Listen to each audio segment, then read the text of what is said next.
اور ویسے بھی انسان جب خود بھوک سے ہوتا ہے روزے کی حالت میں تو دوسروں کی بھوک پیاس بھی اور دوسروں کی تکلیف بھی ضرور محسوس ہونے لگتی ہے. اس طرح روزہ نفس کا تزکیہ بھی کرتا ہے اور دوسری طرف انسانوں کی ضروریات کا احساس بھی دلاتا ہے. اور جس انسان کو دوسرے کی ضروریات کا احساس ہو گیا یقیناً اس کے دوسرے انسانوں کے ساتھ تعلقات بھی عمدہ ہو جائیں گے. تو باہمی تعلقات کو اچھا کرنے کا بھی ایک موقع ہے. اور دوسرے انسانوں میں سب سے نمبر 1 اپنے رشتہ دار آتے ہیں، کیونکہ آپ میں سے بہت سے لوگ ایسے ہیں جنہیں اللہ نے کچھ دے رکھا ہوگا لیکن ان کے اپنے ہی سگے بہن بھائی پائی پائی کو ترس رہے ہوں گے. ایسے لوگوں کو خاص طور پر اس مہینے میں یاد کیجئے، کیونکہ رشتہ داریوں میں جب مالی لحاظ سے بہت فرق ہو جاتا ہے تو بعض اوقات تعلقات بالکل ختم ہو کر رہ جاتے ہیں، کیونکہ ترسنے والوں کا ترسنا ہم سمجھ نہیں سکتے. روزہ جب اس میں بھوک کاٹتے ہیں تو ہمارے دل میں ایک احساس پیدا ہوتا ہے کہ جن لوگوں کے پاس وقت پر بھی کھانے کو نہیں ان کا کیا حال ہوگا. اس لیے سب سے پہلے اپنے رشتہ داروں کو یاد کیجئے، پھر اس کے بعد مسکینوں کو، فقیروں کو، یتیموں کو، پھر اسی طرح اور جو بھی ضرورت مند ہیں ان کو، پھر اسی طرح فی سبیل اللہ، اللہ کے راستے میں، دین کی تبلیغ میں، صدقہ جاریہ کے کاموں میں، کیونکہ ایک درہم جو اللہ کے راستے میں خرچ کیا جاتا ہے وہ 700 گنا بڑھ جاتا ہے. کیونکہ دین کی تعلیم جب عام ہوتی ہے، لوگوں میں خیر پھیلتی ہے تو بہت سے لوگ نیکی میں شریک ہو جاتے ہیں، بہت سے لوگ اپنے رشتہ داروں کا خیال رکھنے لگتے ہیں، معاشرے میں ایک عام خیر پھیلتی ہے. لیکن جب تک جہالت ہوتی ہے، لا علمی ہوتی ہے، لوگوں کو پتہ ہی نہیں ہوتا کرنا کیا ہے. اس لیے ایک حصہ تو غریبوں یتیموں کے لیے رکھیں، لیکن دوسری طرف کچھ نہ کچھ اپنا مال، چاہے معمولی ہو تھوڑا ہو، اس کام کے لیے بھی ضرور نکالیے کہ دنیا بھر میں دین کی تبلیغ اور اسلام کی تعلیم کا کام ہو. پھر اسی طرح یہ ہے کہ عام طور پر یہ سمجھا جاتا ہے کہ شاید پہننے والے زیور پہ زکوٰۃ نہیں. وہ حدیث معروف ہے جس میں ایک خاتون حضور صلی اللہ علیہ وسلم کے پاس آئی، ان کے بیٹی کے ہاتھوں میں 2 کنگن تھے جو سونے کے تھے. تو آپ نے پوچھا کہ کیا تم ان کی زکوٰۃ ادا کرتی ہو؟ تو اس نے کہا کہ نہیں. تو آپ نے فرمایا کیا تم پسند کرو گی کہ تمہاری بیٹی کے ہاتھ میں قیامت کے دن آنکھ کے کنگن ہو؟ اس پر اس نے وہ اتارے اور کہا یہ اللہ اور اس کے رسول کے لیے، جس کام میں چاہیں لگا دیں. پھر اور کرنے کا کام کیا ہے؟ آخری عشرے کا اہتمام. آخری عشرہ آپ صلی اللہ علیہ وسلم کا طریقہ کیا ہوتا تھا کہ جب آخری عشرہ آ جاتا تھا تو آپ راتوں کو خود بھی اٹھتے تھے اور اپنے گھر والوں کو بھی اٹھاتے تھے. اور آپ رمضان کی آخری راتوں میں بہت زیادہ سخاوت کرنے والے ہوتے تھے. یعنی رمضان میں ویسے بھی آپ سخاوت کرتے تھے، لیکن آخری راتوں میں خاص طور پر جب آپ جبریل علیہ السلام سے ملاقات کرتے تھے. حدیث میں آتا ہے کہ آپ تیز ہوا سے بڑھ کر سخی ہو جاتے تھے جب آپ جبریل سے ملاقات کرتے تھے. تو اس حدیث کو پڑھ کے میں سوچ رہی تھی کہ اچھے لوگوں کی ملاقات سے واقعی انسان کے اندر اتنا نیکی کا شوق آتا ہے کہ وہ عام نیکی کے کاموں کی نسبت یا عام رفتار کی نسبت کئی گنا زیادہ بڑھ جاتا ہے اپنی نیکی میں. تو اگر اللہ کے رسول صلی اللہ علیہ وسلم جبریل سے ملاقات کے بعد نیکی کے کاموں میں، خیر اور بھلائی کے کاموں میں تیز ہوا سے زیادہ تیز ہو جاتے تھے، تو کیا یہ اصول ہمارے لیے نہیں کہ ہم نیکی کی مجلسوں میں حاضر ہوں، خیر اور بھلائی کے کاموں میں حاضر ہوں، اور پھر یہاں سے ہمارے کاموں کی رفتار یعنی نیک کاموں کی رفتار کئی گنا زیادہ تیز ہو جائے، بنسبت اس کے کہ ہم ایک بے روح قسم کا رمضان گزارے کہ ہاں مہینہ آ گیا ہے، بس ٹھیک ہے روزہ رکھنا ہے، روزہ رکھ لیں اور دن بھر ہم بیٹھے رہیں، کبھی ٹیلی ویژن دیکھیں، مختلف چینل بدلتے رہیں، اور پھر روزہ رکھ کر بھی بے حیائی کے کاموں سے باز نہ آئیں. تو پھر اس سے آپ اندازہ کریں کہ ہمارا رمضان کس قسم کا رمضان ہو سکتا ہے. آخری راتوں میں لیلۃ القدر کی تلاش. پھر اس کے علاوہ ذکر، چلتے پھرتے اٹھتے بیٹھتے، کیونکہ آپ صلی اللہ علیہ وسلم نے فرمایا سب سے زیادہ اجر و ثواب والا روزہ اس کا ہے جس کے روزے میں ذکر الہی زیادہ ہے. اس لیے تسبیحات وغیرہ پڑھتے رہنا، چلتے پھرتے کام کاج کرتے. پھر اسی طرح حقوق العباد میں سے جہاں ہمدردی اور غمخواری کرنا ہے، وہاں خاص طور پر آپ صلی اللہ علیہ وسلم نے افطار کرانے کا حکم دیا ہے، اور اتنا ثواب بتایا ہے کہ جو کسی کا روزہ افطار کرائے گا اس کو اتنا اجر ملے گا جتنا روزے دار کو اجر ملے گا. یعنی روزہ رکھنے والے نے جتنا اجر کمایا، مثلا اگر آپ 100 لوگوں کا روزہ افطار کراتے ہیں تو آپ کو 100 روزوں کا ثواب مل گیا. جب ہم پڑھتے ہیں نا کہ رمضان میں ایک رات ایسی ہے جو 1000 مہینوں سے بہتر ہے، تو کبھی انسان سوچتا ہے کہ ایک تھوڑے وقت میں 1000 مہینوں جتنی نیکی کیسے کر سکتا ہے انسان. 1000 مہینے تو جیسے 83 ایئرز اور کچھ مہینے بنتے ہیں، اتنی تو ہماری عمر بھی نہیں ہوتی.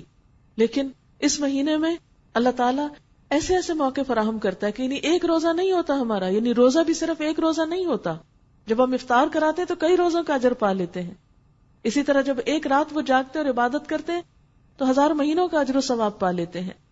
اس لیے خاص طور پر اس مہینے میں دوسروں کے ساتھ ہمدردی، غمخواری، اور خصوصی طور پر صرف ہمدردی اور غمخواری میں مال دینا یا کوئی اچھی بات کرنا ہی نہیں، بلکہ اپنی اذیتوں سے دوسروں کو محفوظ رکھنا بھی ضروری ہے.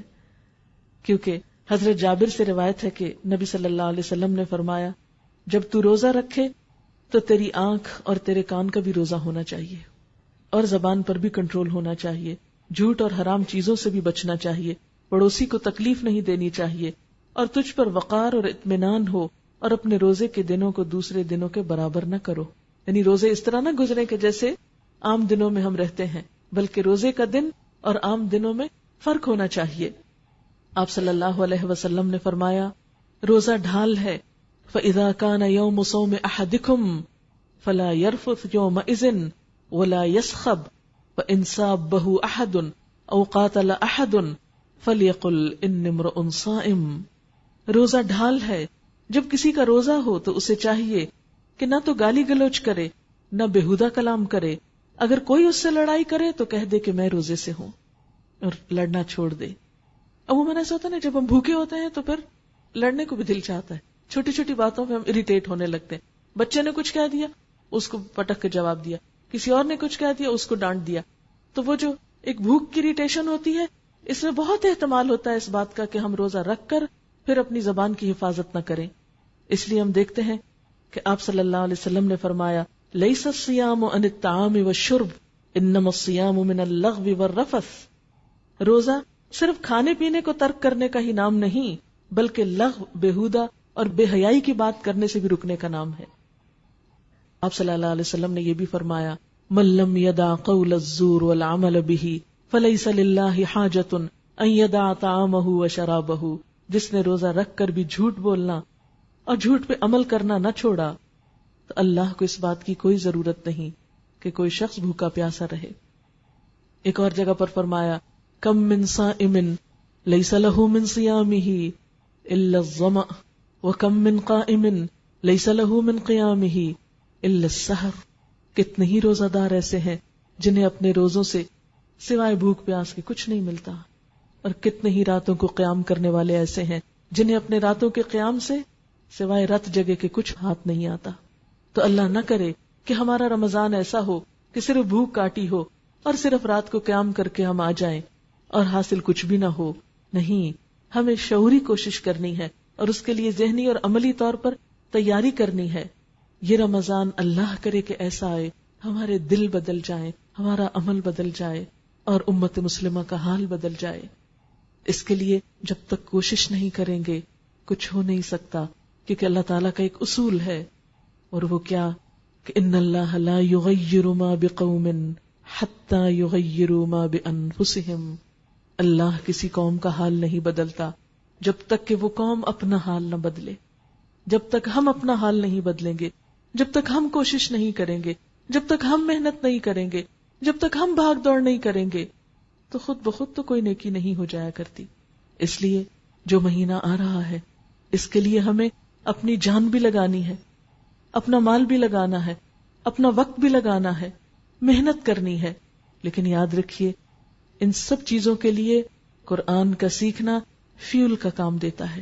جس طرح گاڑی پیٹرول کے بغیر نہیں چلتی، اسی طرح انسان کی بھی نیکی میں سستی ہونے لگتی ہے جب اس کے اندر سے قرآن کا نور بجھنے لگتا ہے یا وہ فیول نہیں ملتا اس کو. اگر ہم باقی چیزوں کو تھوڑا کٹ ڈاؤن بھی کر لیں، کچھ کام مل جل کے ایک دوسرے کے کر لیں، کچھ ابھی دن ہے رمضان میں تو رمضان کے آنے سے پہلے کچھ تیاری ایسی کر لیں، کیونکہ پھر تو تراویح کا بھی وقت لگ جائے گا. تو اس تراویح کے وقت میں اگر ہم نے کچھ عید کی تیاری کرنی ہے مثلاً، تو وہ بھی ابھی سے اگر کر لیں. جو کچھ لینا ہے، راشن وغیرہ، کوئی اور چیزیں گھر میں جو ڈالنی ہے، جا کے اپنے کچن کو سارا جائزہ لیں، اور چیزوں کا کیا کیا مجھے ضرورت ہو سکتی ہے رمضان اور عید کے لیے، ان سب چیزوں کی رمضان کے آنے سے پہلے تیاری کر کے رکھ لیں، تاکہ یہ مہینہ جب آئے تو آپ بھی حضور صلی اللہ علیہ وسلم کی طرح نیکی کے کاموں میں تیز آندھی سے بھی زیادہ، تیز ہوا سے بھی زیادہ تیز ہو جائیں. کیونکہ تیز ہوا کیا ہوتا ہے؟ چلتی رہتی ہے اور اس کا اثر ہر جگہ پہنچتا ہے. یعنی تیز ہوا اڑنے کی علامت ہے نا. عام زندگی میں ہم چلتے ہیں، لیکن رمضان میں اس طرح ایک بھاگ دوڑ لگانی گویا ہم اڑ رہے ہوں نیکی کے لیے. ظاہر ہے کہ ایک بس کی رفتار، ایک گاڑی کی رفتار اور ایک جہاز کی رفتار میں فرق ہے نا. اگر عام دنوں میں ہم نیکی کو گاڑی کی رفتار سے کرتے ہیں تو رمضان میں اسے جہاز کی رفتار سے کرنا ہے، اور اس کے لیے پہلے سے کمر باندھ لینا ہے، اور اس کے لیے دعائیں بھی کرنی کہ اللہ تعالیٰ ہمیں صحیح فائدہ اٹھانے کی توفیق دے. جب آپ کلاس میں بیٹھے ہوں تھوڑی تھوڑی اہم باتیں نوٹ کر لیں تاکہ رمضان گزر بھی جائے تو اپنی وہ ڈائری یا وہ حصہ جو ہے کبھی کبھی دوہرا لیں کہ میں نے کیا اپنے سے عہد وعدے کیے تھے، کیونکہ بعد میں پھر ہم بھول جاتے ہیں. تو آئندہ 11 مہینوں میں ان چیزوں کو دوہرا کے ذہن میں تازہ رکھیں. پھر اسی طرح یہ ہے کہ میں ریکویسٹ کروں گی کہ موبائل جو ہیں بند کر لیں، کیونکہ علم کی مجلس میں جب میوزک بجتا ہے تو وہ روحانیت ختم ہو جاتی ہے، اور ہو سکتا ہے کچھ فرشتے بھی چلے جائیں کہ یہاں سنجیدگی نہیں ہے. کیونکہ آپ صلی اللہ علیہ وسلم کی جب تک سنت پر عمل نہیں کریں گے کہ آپ کی جو مجالس علم ہوتی تھی وہ اس طرح خاموش ہوتی تھی کہ بعض اوقات پرندے آ کے سروں پہ بیٹھ جاتے تھے. اسی لیے ہم دیکھتے ہیں کہ صحابہ کرام نے قرآن پاک کا جو اثر لیا وہ آج ہم میں نہیں، کیونکہ ہم میں سیکھنے کے لیے وہ سنجیدگی ہی نہیں. پھر اسی طرح یہ ہے کہ رمضان مبارک کے نام سے کیسٹ موجود ہے جس میں ساری باتوں کی یاد دہانی کرائی گئی ہے. آپ نے تو سن لیا لیکن دوسروں کو گھر میں سنانے کے لیے آپ اس سے فائدہ اٹھا سکتے ہیں. اور اسی طرح گھر میں سننے کے لیے قرآن پاک کا ترجمہ چاہیے تو وہ ریکارڈڈ اویلیبل ہے. اور ایک بات یاد رکھیے کہ ٹائم پر انشاءاللہ کلاس شروع ہوگی تو وقت پر آ جائیں، کیونکہ جب آپ دیر سے آتے ہیں تو ادھوری بات پوری طرح نہیں سمجھ میں آتی اور کچھ نہ کچھ حصہ محروم رہ جاتا ہے. تو 50% کیوں لے کے جاتے ہیں، 80% کیوں 100% لے کر جائیں، جو بھی اجر و ثواب ہو، اور پورا قرآن پوری طرح سنیں. اور اس کے علاوہ جن بہنوں کو ابھی تک پتہ نہیں چلا کہ یہ محفل شروع ہو چکی ہے، ان بہنوں کو اگر آپ بتائیں گے تو حضور صلی اللہ علیہ وسلم نے فرمایا الدال علی الخیر کفاعلہ، نیکی کی طرف رہنمائی کرنے والا ایسا ہے جیسا اس کو کر لینے والا. اگر آپ کی وجہ سے ایک شخص آتا ہے اور وہ ایک نیکی کا عمل کرتا ہے تو آپ اس کے عمل میں پورے حقدار ہیں. جتنا اجر اس کو ملے گا ساتھ آپ کو ملے گا. اور صرف ایک فون کال سے، صرف ایک کسی کو جا کے وزٹ کر کے لانے سے کیا ہوگا کہ جتنے لوگ آپ کی وجہ سے آئیں گے ان سب کی نیکی، ان سب کا نیک عمل، جتنا ان کو اجر و ثواب اتنا ہی ساتھ ساتھ آپ کو. تو اس مہینے میں چونکہ تیز ہوا سے بڑھ کر تیزی کرنی ہے نیک عمل میں اور ہر موقع سے فائدہ انشاءاللہ اٹھانا ہے، تو انشاءاللہ اس میں بھی پھر آپ پوری توجہ کریں گے. میں چند باتیں آپ سے اور کرنا چاہتی ہوں. یہ چیزیں آپ کو عملی طور پر رمضان گزارنے میں مددگار ہوں گی، کیونکہ یہ موقع ہے نا، بہت غنیمت موقع ہے. ایسا نہ ہو کہ ہم کسی قسم کی سستی کریں اور یہ موقع جو ہے ہمارے ہاتھ سے چلا جائے. سب سے پہلی بات تو یہ ہے کہ ہم سب اپنی نیت دیکھیں کہ روزہ رکھنے میں اور دیگر عبادات میں ہماری نیت کیا ہے، ہم کس کو خوش کرنا چاہتے ہیں. کیونکہ چھوٹا عمل بھی اچھی نیت کے ساتھ بہت بڑا ہو جاتا ہے اللہ تعالیٰ کے ہاں، اور بہت بڑی بڑی قربانیاں نیت کی خرابی کے ساتھ ختم ہو کر رہ جاتی ہیں، اس کا اجر و ثواب نہیں ملتا. پھر اسی طرح دوسری چیز قیام اللیل ہے. قیام اللیل میں آپ میں سے جو لوگ مسجد میں جاتے ہیں، تو میں ایک حدیث پڑھ رہی تھی، جو شخص امام کے ساتھ قیام اللیل کرتا ہے پھر وتر کی نماز بھی ساتھ پڑھتا ہے تو اس کو پوری رات کے قیام کا ثواب ملتا ہے. بعض اوقات ہم تراویح پڑھ کے تھک جاتے ہیں نا، تو ہم کہتے ہیں اچھا وتر صبح پڑھ لیں گے یا وتر گھر جا کے پڑھ لیں گے. یا جن مسجدوں میں خاص طور پر دعا ہوتی لمبی ہوتی ہے، ذرا وتر بھی طویل ہوتے ہیں یا زیادہ ہوتے ہیں، تو وہاں پر عموماً سستی کر لی جاتی. تو یہ صرف ایک یاد دہانی کے طور پر کہ اگر ہم وتر امام کے ساتھ پڑھتے ہیں تو پوری رات کے قیام کا اجر ملتا ہے. پھر اسی طرح یہ ہے کہ نمازوں میں کوشش کہ اول وقت کی نماز پڑھیں گے. یعنی نماز تو الحمدللہ آپ سب پڑھتے ہی ہوں گے، اور اس میں یہ کہ اول وقت کی نماز کی طرف خصوصی توجہ. پھر یہ کہ قرآن پاک میں کم از کم ایک پارہ جو ہے وہ ناظرہ پڑھنے کی ضرور کوشش کریں، یعنی قرات یا تلاوت جو ہے. اور اس کے لیے بہترین وقت جو ہے وہ فجر کا ہے. اگر آپ صبح کے وقت اٹھتے ہیں تو سحری کے وقت میں 2 اہم کام کر سکتے ہیں. ایک تو استغفار کی کثرت، یعنی اس وقت کی تسبیح آپ استغفار کر لیں. آپ اگر اس وقت مزید نفل پڑھنے کا وقت نہیں ہے، سحری لگا رہے ہیں، کام کر رہے ہیں، گھر والوں کو جگا رہے ہیں اور کچھ نہ کچھ کام آپ کی ذمہ ہے، تو چلتے پھرتے استغفار کو لازم کر لیں. کیونکہ تیسرے پارے میں آپ نے پڑھا تھا سحری کے وقت وہ استغفار کرتے ہیں. تو اس وقت آپ کثرت سے استغفار کریں. دوسری بات، وہ جو سورت آل عمران کا آخری رکوع حضور صلی اللہ علیہ وسلم سویرے اٹھ کے وضو سے پہلے پڑھتے تھے، کوشش کریں کہ اسی طرح پڑھ سکے. اگر زبانی یاد کر لیں تو بہت اچھا ہے، اگر نہیں بھی تو کہیں پر لکھ کر لگا دیں اور اس کو پڑھیں، کیونکہ یہ سنت پر عمل ہو جائے گا. اب ہوتا کیا کہ عام طور پر خواتین کیا کرتی ہیں، آپ نے سحری کی، مرد حضرات تو چلے گئے مسجد، آپ پیچھے سے کچن صاف کرنا شروع کر دیتے ہیں. کچن ہو جائے گا صاف، ہٹ جائیے وہاں سے، آئیے مسواک بہت اچھی طرح کیجیے اور اچھی طرح وضو کیجیے اور طویل فجر کی نماز پڑھیے، کیونکہ نبی صلی اللہ علیہ وسلم فجر کی نماز ساری نمازوں میں لمبی پڑھتے تھے.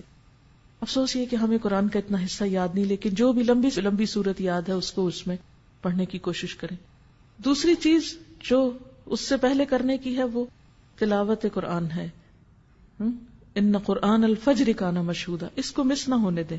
جتنی توفیق ہے، جو لوگ زیادہ تیز پڑھ سکتے ہیں وہ کم از کم پارہ پڑھ سکتے ہیں، زیادہ بھی پڑھ سکتے ہیں. تو سورج نکلنے سے پہلے تک آپ کیا کریں، فجر کی نماز اور تلاوت میں وہ وقت گزاریں، وہ بہت عبادت کا بہترین وقت ہے. پھر اس سے پہلے کہ سورج طلوع ہو آپ کیا کریں، صبح شام کی دعائیں جو ہیں مسنون اذکار وہ کر لیں. صبح شام کے مسنون اذکار یعنی وہ دعائیں جو نبی صلی اللہ علیہ وسلم صبح شام پڑھا کرتے تھے، آپ مسنون دعاؤں کی کسی بھی کتاب سے لے سکتے ہیں. اس سلسلے میں ایک کتاب وَإِيَّاكَ نَسْتَعِينُ کے نام سے الہدا سے شائع کی گئی ہے. اس میں ان دعاؤں کی سند، فضیلت، پڑھنے کا طریقہ اور اردو اور انگریزی ترجمہ بھی موجود ہے. تو اگر زبانی نہیں آ تو آپ دیکھ کر پڑھ لیں. پھر کیا ہے کہ سورج نکل آیا، اگر اس وقت آپ تھوڑا سا اور انتظار کر لیں یہ ذکر اذکار کر کے تو 2 نفل جو ہیں وہ پڑھ کے پھر آپ اٹھے. لیکن اگر بیچ میں آپ کو بچوں کو اسکول بھیجنا ہے یا کوئی اور کام کرنا ہے تو آپ وہ کام کر سکتے ہیں، کر کے آ کے 2 نفل ضرور پڑھ لیں، کیونکہ وہ جو 2 نفل ہیں وہ دن بھر کے لیے کافی ہیں. آپ کو اللہ تعالیٰ بہت سے آپ کے کام اپنے ذمے لے لے گا. اس کے بعد پھر تھوڑی سی ہلکی سی دعا کر کے پھر آپ کچن میں چلے جائیں.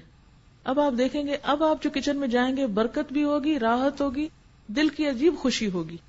لیکن جب ہم دنیا کے کاموں کو ترجیح دیتے ہیں اور عبادات کو پس پش ڈالتے ہیں، پہلے وہ پکانے کھانے میں لگے رہے، پھر سنبھالنے میں لگے رہے، پھر جب نماز کو وہ سورج نکلنے والا ہو گیا جلدی جلدی نماز پڑھی، اس نماز میں کوئی لذت نہیں.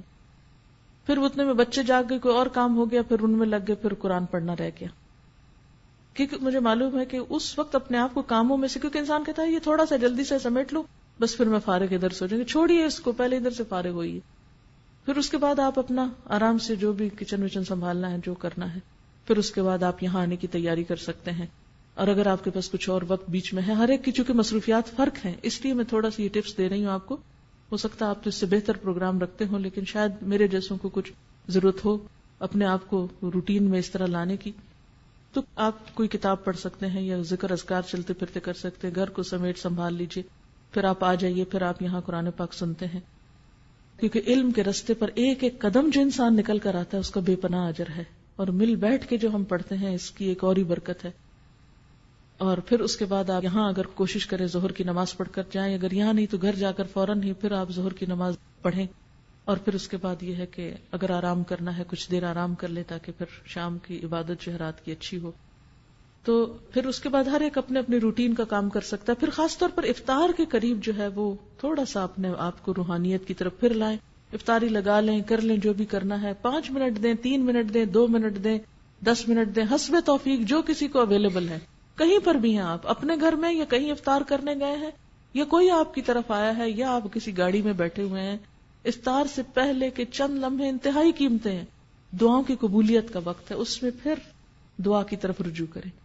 اور جو دعاؤں کی کتاب جیسے قرآنی اور مسنون اذکار کی کتاب اگر آپ کے پاس ہو تو اس میں سے اگر آپ ساری پڑھ لیں تو پڑھ لیں، ساری نہیں پڑھ سکتے تو 5-7 پڑھ لیں، پھر اگلے دن اگلی 5-7، جتنا جس کو توفیق ہے. ہر ایک کے حالات ایک جیسے نہیں، کچھ کے بچے بہت چھوٹے ہوتے ہیں، کچھ لوگ ہر چیز سے فارغ ہوتے ہیں.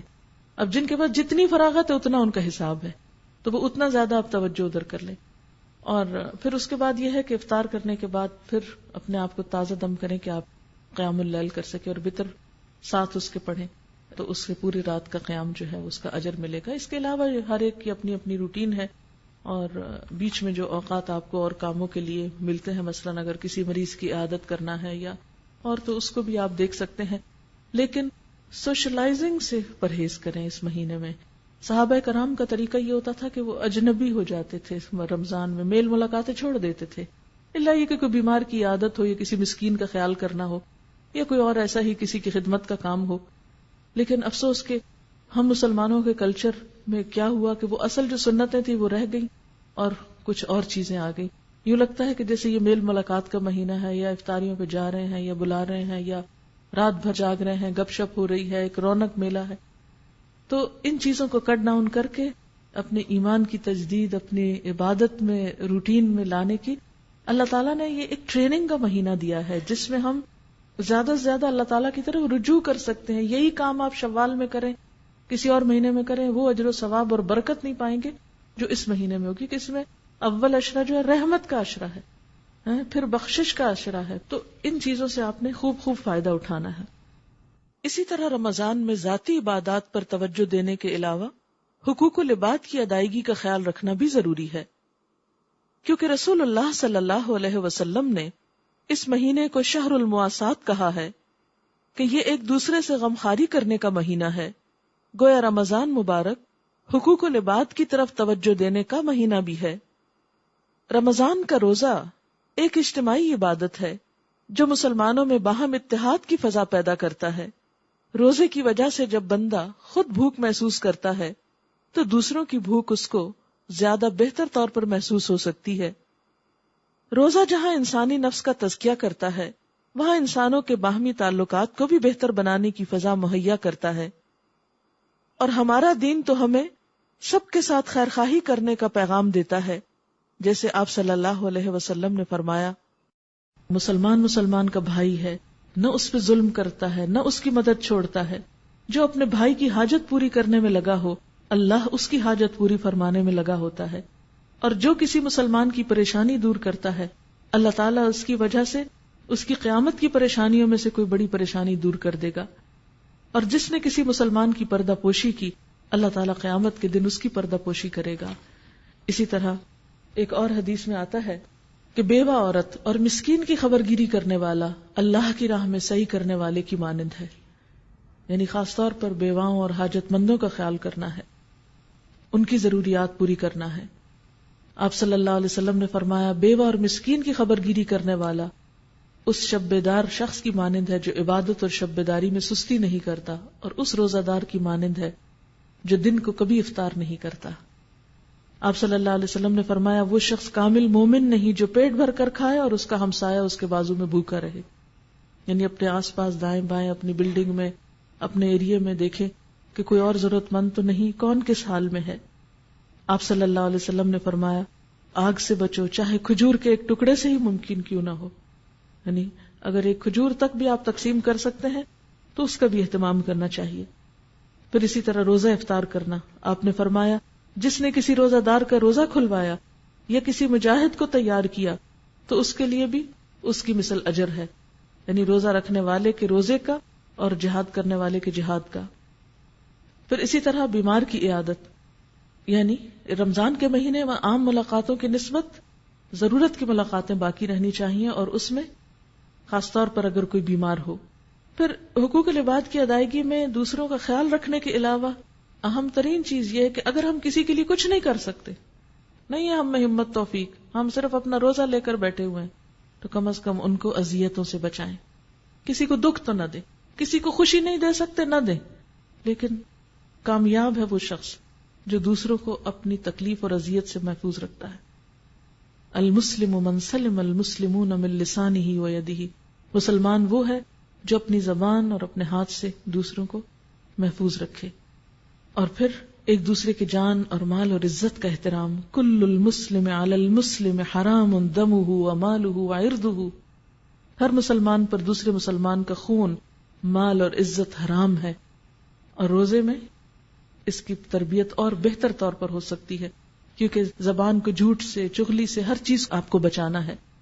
حضرت جابر سے روایت ہے، جب تو روزہ رکھے تو تیری آنکھ اور تیرے کان کا بھی روزہ ہونا چاہیے، زبان پر بھی کنٹرول ہونا چاہیے، جھوٹ اور حرام چیزوں سے بھی بچنا چاہیے، پڑوسی کو تکلیف نہیں دینی چاہیے، اور تجھ پر وقار اور اطمینان ہو، اور اپنے روزے کے دنوں کو دوسرے دنوں کے برابر نہ کر. یعنی روزے کا دن جو ہے وہ دوسرے دنوں سے مختلف نظر آنا چاہیے، اس کی روٹین، اس کے کام، اس کا پروگرام، سب کچھ. اور اگر کوئی شخص روزہ رکھ کر بھی جھوٹ بولنا نہیں چھوڑتا اور دوسروں کو ستانا نہیں چھوڑتا تو آپ صلی اللہ علیہ وسلم نے فرمایا جو شخص روزہ رکھ کر جھوٹ بولنا اور اس پر عمل کرنا نہ چھوڑے اللہ کو اس بات کی کوئی حاجت نہیں کہ وہ کھانا پینا چھوڑے. گویا روزہ صرف کھانا پینا چھوڑنے کا نام نہیں. اسی طرح خاص طور پر لڑائی جھگڑے سے پرہیز، کیونکہ آپ صلی اللہ علیہ وسلم نے فرمایا، حضرت ابو ہریرہ سے روایت ہے کہ روزہ کھانے پینے سے رکنے کا نام نہیں بلکہ بےہودہ اور فحش کاموں سے رکنے کا نام ہے. لہٰذا اگر روزہ دار سے کوئی گالی گلوچ کرے یا جہالت سے پیش آئے تو اسے کہہ دینا چاہیے کہ میں روزے سے ہوں، یعنی میں جواب نہیں دوں گا. اور پھر اس حدیث میں خاص طور پر لغو سے بچنے کے لیے کہا گیا، بےہودہ باتوں سے بچنے کے لیے کہا گیا. بےہودہ باتیں کیا اور لغو کیا ہے؟ جس میں کوئی فائدہ نہ ہو، بس محض گپ شپ. یعنی بعض اوقات یہ ہوتا ہے نا کہ روزے میں ٹائم کچھ بچ جاتا ہے، کھانا کھانے میں بھی تو ٹائم لگتا ہے نا، تو دن میں جب کچھ کھانا نہیں ہوتا تو وہ کھانے میں جتنا ٹائم ہمارا لگتا ہے وہ بچ جاتا ہے، تو اس میں ہم کیا کرتے ہیں، فون اٹھا لیتے ہیں، ادھر بات کر ادھر کر، فالتو باتیں، فضول باتیں. تو ان سے بچنا چاہیے. پھر اسی طرح رفث سے بھی بچنا چاہیے. اور پھر آخر میں ہم سب کو اپنا جائزہ لینا چاہیے کہ کیا اس رمضان میں ہمارے ایمان میں اضافہ ہو رہا ہے، ہمارے اندر خشوع پیدا ہو رہا ہے، ہماری عبادات بہتر ہو رہی ہیں، ہمارے علم میں اضافہ ہو رہا ہے، ہم اپنے اذیتوں کو روکنے میں کامیاب ہو رہے ہیں. کیونکہ اگر یہ سب کچھ نہیں تو تقویٰ نہیں، اور تقویٰ نہیں تو کچھ حاصل نہیں. اسی طرح ایک اور روایت میں آتا ہے، حضرت کعب بن عجرہ فرماتے ہیں نبی صلی اللہ علیہ وسلم نے فرمایا ممبر لاؤ. ہم ممبر لائے. جب آپ نے اس کی پہلی سیڑھی پہ قدم رکھا تو فرمایا آمین، جب دوسری پہ رکھا تو فرمایا آمین، جب تیسری پہ رکھا فرمایا آمین. جب نیچے تشریف لائے تو ہم نے عرض کیا اے اللہ کے رسول صلی اللہ علیہ وسلم، آج ہم نے آپ سے ایسی بات سنی ہے جس سے پہلے کبھی نہیں سنی. آپ نے فرمایا جبریل علیہ السلام میرے پاس آئے اور کہا اس آدمی کے لیے ہلاکت ہے جس نے رمضان کا مہینہ پایا اور اپنے گناہوں کی معافی اور بخشش حاصل نہ کر سکا. اس کے جواب میں آپ نے آمین کہی. آپ خود سوچئے کہ اگر دعا مانگنے والے جبریل علیہ السلام ہوں اور اس پر آمین آپ صلی اللہ علیہ وسلم نے کہی ہو تو پھر اس کی قبولیت کیوں نہ ہوگی. پھر اسی طرح جب آپ نے دوسری سیڑھی پر قدم رکھا تو جبریل نے کہا اس آدمی کے لیے ہلاکت جس کے سامنے آپ کا ذکر کیا جائے اور وہ آپ پر درود نہ بھیجے. اس پر آپ نے جواب میں آمین کہا. تیسری سیڑھی پر جبریل علیہ السلام نے کہا اس آدمی کے لیے ہلاکت جس نے اپنے ماں باپ دونوں یا ان میں سے کسی ایک کو بڑھاپے کی حالت میں پایا اور ان کی خدمت کر کے جنت حاصل نہ کی. تو اس کے جواب میں بھی آپ نے آمین کہا. گویا ہم سب کو اپنا اپنا احتساب خود کرنا ہے، اپنا اپنا جائزہ خود لینا ہے اور کوشش کر کے ایسے کام کرنے ہیں کہ جو ہماری بخشش کا سبب بنے. تو اللہ تعالیٰ سے دعا ہے کہ وہ اس رمضان کو ہمارے لیے پچھلے تمام رمضانوں سے بہترین کر دے اور ہمیں اپنا قرب نصیب کرے. وآخر دعوانا ان الحمد للہ رب العالمین. مختصر سی دعا کر لیتے ہیں. سبحان اللہ والحمد للہ ولا الہ الا اللہ واللہ اکبر ولا حول ولا قوة الا باللہ العلی العظیم. اللہم صل وسلم علی نبینا محمد. ربنا آتنا فی الدنیا حسنة وفی الآخرة حسنة وقنا عذاب النار. ربنا لا تزغ قلوبنا بعد إذ هديتنا وهب لنا من لدنك رحمة إنك أنت الوهاب. ربنا هب لنا من أزواجنا وذرياتنا قرة أعين واجعلنا للمتقين إماما. یا اللہ پاک جو کچھ ہم نے پڑھا ہے اپنی رحمت سے اسے قبول فرما. اگر کوئی بات ایسی زبان سے نکل گئی ہو جو آپ کو پسند نہ آئی ہو تو ہم سب سے اس کو دور کر دے. جو باتیں آپ کی مرضی کے مطابق ہم نے کی ہیں ان سب پر ہمیں عمل کی توفیق عطا فرما. اللہ ہماری نیت کو اپنے لیے خالص کر لے، ہمیں اپنی محبت عطا کر اور اس قرآن سے بہترین فائدہ اٹھانے کی توفیق عطا فرما. یا اللہ یہاں پر آنا ہمارے لیے آسان فرما دے، ان راستوں کو ہمارے لیے آسان کر دے، ہمیں اس کام میں بہترین مددگار عطا کر دے. یا رب العالمین تو ہمیں اپنا قرب نصیب فرما. یا اللہ تو ہماری کوششوں کو قبول کر دینا اور یہ رمضان واقعی ایسا گزرے کہ ہماری گردن جہنم کی آگ سے آزاد ہو چکی ہو. یا رب العالمین تو ہمیں اپنے نیک بندوں کے ساتھ ملا. یا اللہ جتنی بہنیں آئی ہیں سب کا آنا قبول فرما. یا اللہ سب کے گھروں میں، مالوں میں، اولادوں میں برکت پیدا فرما. دنیا اور آخرت کی خیر و سعادت عطا فرما. جن لوگوں نے اس محفل کے لیے کوشش کی ہے، جنہوں نے محنت کی ہے، یا اللہ انہیں اس کی بہترین جزا عطا فرما. یا اللہ ہم سب کے دلوں کو باہم جوڑ دے اور ہم سب کو مل جل کر نیکی کے راستے پہ آگے بڑھنے کی توفیق دے. یا اللہ تو ہم سب سے راضی ہو جا. ربنا تقبل منا انک انت السمیع العلیم وتب علینا انک انت التواب الرحیم. وصلی اللہ تعالی علی خیر خلقہ محمد وعلی آلہ واصحابہ واہل بیتہ اجمعین برحمتک یا ارحم الراحمین. الہی آمین. سبحانک اللہم وبحمدک نشہد ان لا الہ الا انت نستغفرک ونتوب الیک. والسلام علیکم ورحمۃ اللہ وبرکاتہ.